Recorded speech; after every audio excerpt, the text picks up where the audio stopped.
From Church Militant Studios, this is the Church Militant Evening News. Hello and thank you for joining us this Thursday, March 2nd. I'm James Fedewa along with Hunter Bradford here with Catholic News and Context. Tonight, angry Republicans are putting a top U.S. official in the hot seat. A new book on Pope Francis shows how one may view his papacy, and Nigeria's recent election has some people rolling their eyes. But leading us off tonight, the U.S. Attorney General is feeling some GOP heat for the recent FBI memo targeting traditionalist Catholics. The leaked memo discussed a supposed connection between racially or ethnically motivated violent extremists and radical traditionalist Catholics. At the Senate Judiciary Committee hearing yesterday, U.S. Senator Josh Hawley ripped into Merrick Garland about the 8-page memo. This memorandum, which is supposed to be intelligent, cites extensively the Southern Poverty Law Center, which goes on to identify all of these different Catholics as being part of hate groups. Is this how the FBI, under your direction and leadership, is this how they do their intelligence work? They look at left-wing advocacy groups to target Catholics?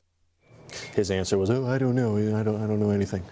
The document mentioned Church Militant by name, and FBI headquarters released a statement seemingly rebuking the memo, saying it fails to meet the Bureau's standards, whatever those are. In that same hearing, Texas Senator Ted Cruz absolutely grilled Garland for allowing pro-aborts to harass Supreme Court justices.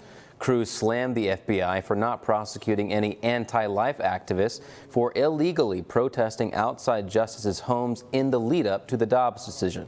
Watch. How do you decide which criminal statutes the DOJ enforces and which one it doesn't? The United States Marshals know that they have full authority. I recognize you want to give a separate speech. No, I don't want to. How do you decide which statutes you enforce and which ones you don't? You spent 20 years as a judge, and you're perfectly content with justices being afraid for their children's lives, and you did nothing to prosecute it. There is a new book out on Pope Francis, and it strikes many as a revisionist take on his papacy. It's called The Pastor: Challenges, Reasons, and Reflections of Francis on His Pontificate, and it portrays him as a conservative who supports capitalism. Francis says that the purpose of his papacy, quote, is to carry out what the cardinals declared in the general congregations on the eve of the conclave. This game plan includes revitalizing the proclamation of the gospel, reducing Vatican centralization, ending pedophilia, and fighting economic corruption. Joining us now to talk about the new book and answer some of our questions is Dr. Jules Gomez. Jules, good to see you. I think the first question most people would be asking is, are the authors telling the truth, or are they part of the cheerleading Francis posse?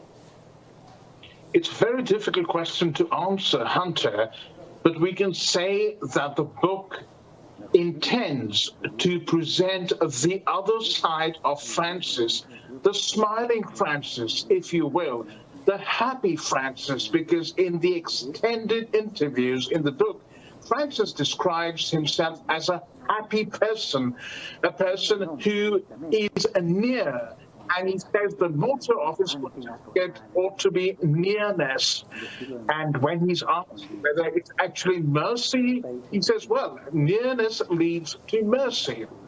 Now, the traditionalists would find it very difficult to come to terms with that portrayal, because they have found him not only distant rather than near, but they have found that he is not keeping to his goal of decentralization. And again, in the book, he says what he wants to do is decentralize the Vatican, but he's done exactly the opposite of that in so many areas. And so readers would find it very difficult to come to terms with this new portrayal of Francis in the book. Also, the business about him having a smiling face would put a laugh on the faces of his Argentinian confreres, because they had nicknamed him Vinegar Face. Interesting. So it's got interviews. It talks about the mandate that he received on the eve of the conclave and all this kind of stuff. But what other things does the book talk about? The other topics are rather unsurprising. He talked about his opposition to abortion and euthanasia. He does say that we need to accompany women who have murdered their babies. He then talks again about homosexuals, and the church needs to welcome people of homosexual orientation. And it's not the church. The church has never rejected homosexuals, he says, but people in the church have rejected people of homosexual orientation.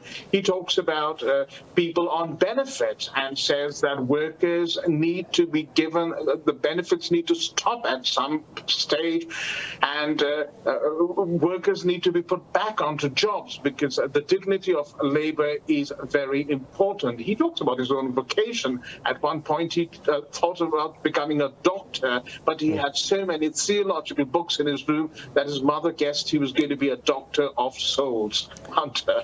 Interesting. That's a good point I didn't know. But Dr. Gomez, thank you for your time today. Thank you, Hunter. God bless you. All right, gentlemen, thank you.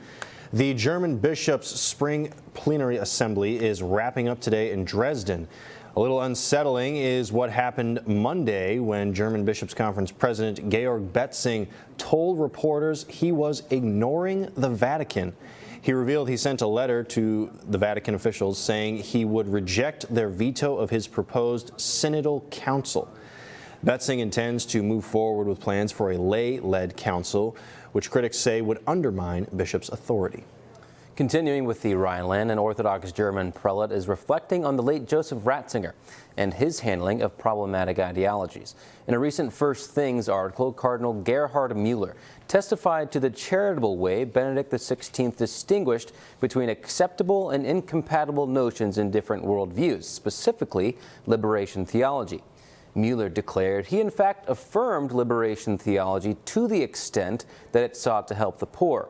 He condemned the movement's utopianism, its notion that perfect justice can be achieved in this life.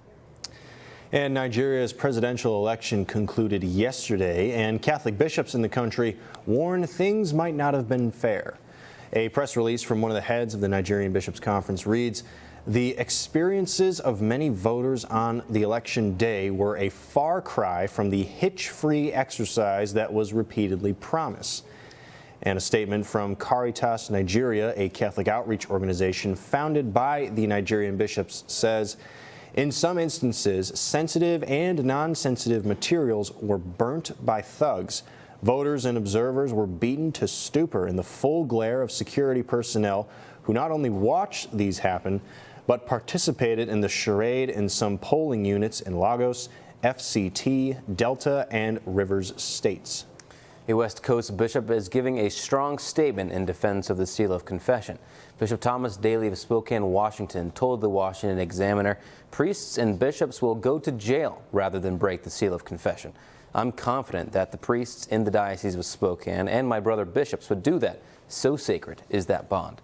Both Washington and Vermont are considering bills that could force Catholic clergy to report anything they hear in the confessional related to sex abuse. Church Militant spoke with Father Paul John Kalchik of the Archdiocese of Chicago to get his take on these anti-Catholic bills.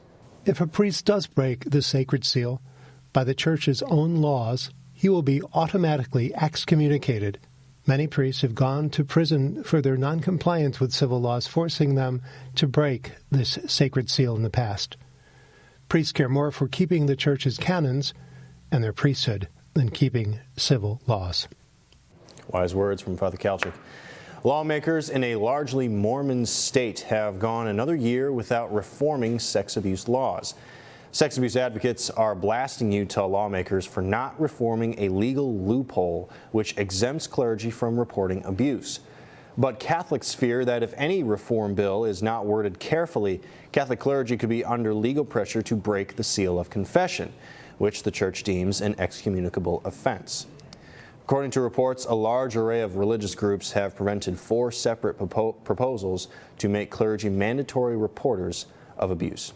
But for now, when we come back, multiple religions unite to insist on religious liberty in the workplace. And a Christian school may be closing its doors after approving of the LGBT agenda. Stay tuned, all that and more up next. Thank you for watching the first half of Church Militant Evening News. If you would like to watch the rest of today's episode, please click the link in the description, and we'll see you at churchmilitant.com. God love you.